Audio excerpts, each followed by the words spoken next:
Good morning. For those of you who speak Spanish, buenos días, porque aquí todavía es menos del mediodía.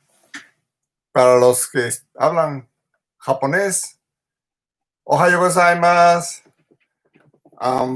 For those who speak German, guten Morgen. Wie geht's Ihnen? I've been thinking for a while now that I should relate some of my most interesting and maybe most important events of my life. It has to do with documentation when you go to school. Nowadays, almost every day people speak about immigrants and they talk about undocumented immigrants. Well, you don't know, but I never thought about this business of the immigration of documents or certificates.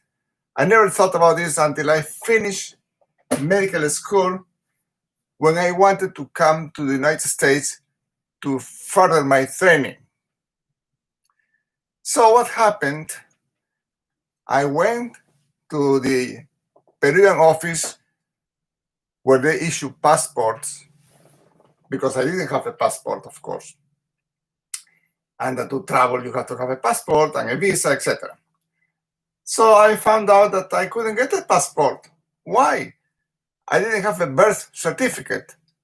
What? I never thought about it. Neither did my mother. So, how do you go to school without proper documentation? You have to have papers. You have to have a birth certificate or some other document that certifies that you are who you are. I just turned the light so you can see me better. Anyway, this is the paradox. Throughout school, grammar, secondary, and medical school, I used my baptism certificate. Can you believe that? I mention this because I stopped being religious many years ago, and I don't follow any religion. But let's not talk about that. Let's talk about the fact that I abandoned the Catholic religion many years ago. However, the Catholic religion helped me because although I did not have a birth certificate, because my mother didn't bother to get one for whatever reason, however, I was baptized. And I was baptized in the Catholic religion. Therefore, I have one document. And I don't know nowadays how it is in Peru or how it is in other countries. I don't know if you can go to school with just a baptism document without a birth certificate or some documentation that you're a citizen or a person or showing that you do exist legally. I realized that I did not exist legally because I was not in the official books. I was not in the official records when I wanted to get my passport. So I realized that the whole time going to school, I was registered only with my baptism paper. In Spanish, we call la matrícula. The first time you go to school, you have to be matriculated. You have to be registered. And the word is matrícula, matriculación. So I suppose my mother registered me with my baptism certificate and was accepted. And once you go to school, you get all the documents. You get your documents, your how is that you call it in English? You have your reports from your school where you attended. Because if you go to another school, you have to show that you went to grammar. If you go to secondary school, you have to show that you have done the other years. So when I went to secondary school in La Cantuta, that was my second year, because the first year was in Lima.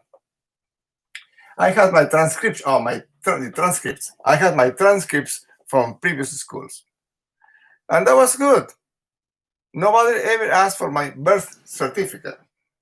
Again, one day when I finished medical school, I wanted to come to the United States.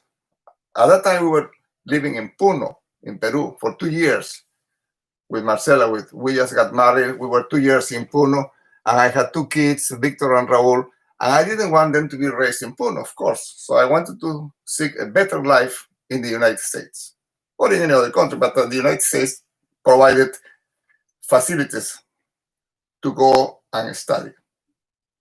So I go back to what's called Ministerio de Relaciones Exteriores. Is some type of official office in Peru that provides passports, and I couldn't get the passport. I had to get a lawyer.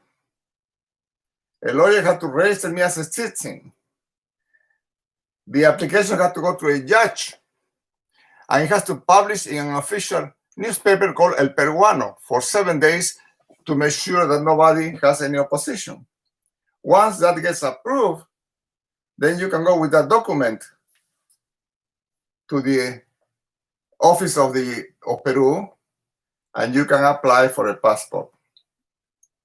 I had some difficulty because the judge didn't want to approve the paper because it showed the last name Bojo, and it shows my father's name, Rene Bojo, and apparently he knew him and he wanted to be sure that he didn't step into any toes.